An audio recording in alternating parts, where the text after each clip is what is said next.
egin ditugun errokarratu guztiak, errokarratu zehatzak dira. Zer esan nahi du zehatza? Adibidez, 25 errokarratua ematen du 5. Esan dugu, 5 bider 5, 25 dela. Zehatz mehatz, ez gora, ez bera, ez 26, ez 27, ez 24, 25.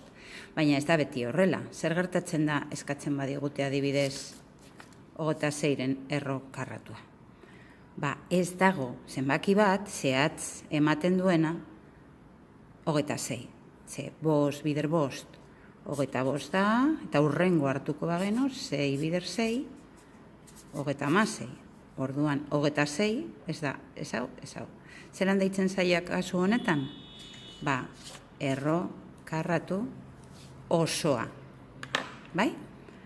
Beraz, zehatza kasu honetan. Eta zenbaki zehatz bat ez dagoenean, osoa hartzen dugu, gehien hurbiltzen den zenbakia. Bai? Kasu honetan 5 bider 5, 25 dela, eta 26-tik hurbilen dagoena da.